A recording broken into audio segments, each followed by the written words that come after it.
Hello friends, this is Sundar. Welcome to my third Ruby tutorial. போன tutorialல நம்ம வந்து simple commands பத்தி பார்த்தோம். ரூபில print command பத்தி பார்த்தோம். அப்புறம் instructions எப்படி ரூபி வந்து டேக் ஓவர் பண்ணுது. அப்புறம் வந்து இந்த environment எப்படி சேஞ்ச் பண்றது, கலர்ஸ்லாம் சேஞ்ச் பண்றதுன்றத பார்த்தோம். இந்த இதுல வந்து இந்த tutorialல நம்ம வந்து variables and math functions பத்தி பார்க்கலாம். Mathematical function பாத்தீங்கன்னா வெச்சுக்கோங்க, arithmetic functions, normal arithmetic functions வந்து addition, subtraction, multiplication, division, modulus, என்னன்னு பார்க்கணும் 5 plus 5 addition 10, 5 minus 5 subtraction. Suppose multiplication னா 5 asterisk 5 அதான் யூஸ் பண்ண முடியும் multiplicationக்கு. 5 asterisk 5 போட்டீங்கன்னா 25, 5 5s are 25. division பாத்தீங்கன்னா வந்து 5 divided by 5 1. இந்த மாதிரி நம்ம வந்து mathematical expressions இப்படி தான் நம்ம வந்து ரூபில எக்ஸிக்யூட் பண்ணலாம். there is a slight problem. இப்போ வந்து 13 divided by 4 இதோட ஆன்சர் வந்து என்ன வரும்னா 3 point something வரும். பட் ஆனா நம்ம 13 divided by 4 போட்டா 3.25 எல்லாம் வராது, 3 மட்டும் தான் வரும். இது வந்து ஒரு எக்ஸாம்பிள். என்னன்னா ரூபில நீங்க எப்படி இன்ஸ்ட்ரக்ஷன் கொடுக்குறீங்களோ அதே மாதிரி தான் ரிட்டர்ன் பண்ணும். ஃபார் எக்ஸாம்பிள் இந்த 13 and 4 இது வந்து ஒரு இன்டிஜர் நம்பர் float நம்பர், ரெண்டு டைப் நம்பர் இருக்கு, real number, float or real number. Integer நம்பர்ன்றது வந்து 13, 14, 4, 5 இந்த மாதிரி நம்பர்ஸ்லாம் இன்டிஜர் நம்பர். டெசிமல் பாயிண்ட் வச்சு வரதெல்லாம் decimal number or float number or real number சொல்லுவாங்க.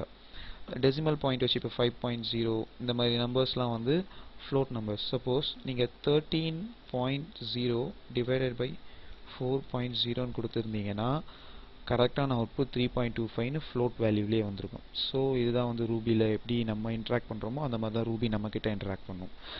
ஸோ ஃபார் எக்ஸாம்பிள் இப்போ 13.4 நான் நார்மலாவே போடணும். எனக்கு வந்து ரிமைண்டர் வரக்கூடாது. எனக்கு வந்து ஆன்சர் வரக்கூடாது, ரிமைண்டர் மட்டும் வரணும். 13/4 போட்டோம்னா இதுக்கு என்ன ரிமைண்டர் வரணும் அப்படின்றத மட்டும் பார்க்கணும்னா மாடுலஸ் அப்படின்ற ஆப்ரேட்டர் யூஸ் பண்ணலாம். மாடுலஸ்ன்றது வந்து பெர்சன்டேஜ் சிம்பிள். உங்களோட கீபோர்டில் ஷிஃப்ட் +5 டைப் பண்ணீங்கன்னா வந்து பெர்சன்டேஜ் சிம்பிள் வரும். 4 டைப் பண்ணி என்ட்ரு கொடுத்தீங்கன்னா 1. இப்போ 14 வந்து 3 டைம்ஸ் வரும். 13 வந்து 3 டைம்ஸ் வரும். 4 3s are 12. பேலன்ஸ் வந்து 1, அதுதான் ரிமைண்டர். அந்த ரிமைண்டர் வந்து மாடுலஸ் ஆப்ரேட்டர் யூஸ் பண்ணி இப்படி போடலாம் நம்ம. இதுதான் வந்து arithmetic functions. Okay, arithmetic functions பார்த்தியாச்சு. இப்போ வந்து வேரியபிள்ஸ்னா என்ன, வேரியபிள்ஸ் எப்படி யூஸ் பண்ணுறதுன்னு பார்க்கலாம்.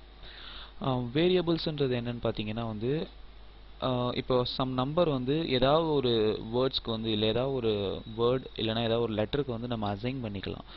இப்போ next time for example x is equal to 5 அப்படி நம்ம அசைன் பண்றோம்னு வெச்சுக்கோங்களேன்.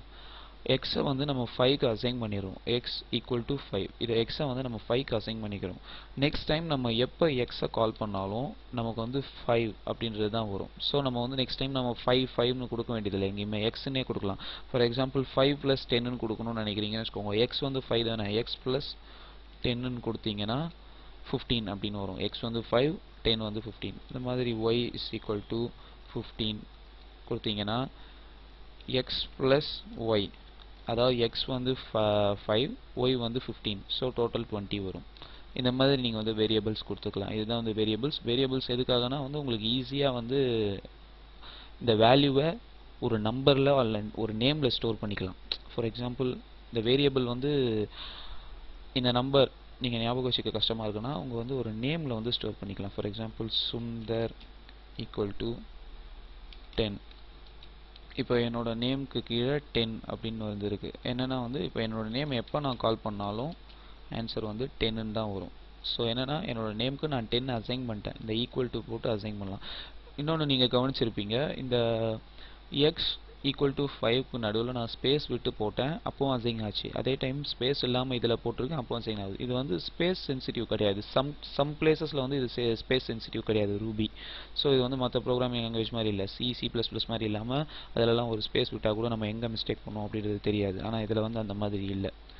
So that's about this tutorial. Next tutorial நம்ம classes பத்தி பார்க்கலாம். Thanks for watching. If you like the video, please subscribe. If you have doubt, please comment in the section below. Thank you for watching. Bye.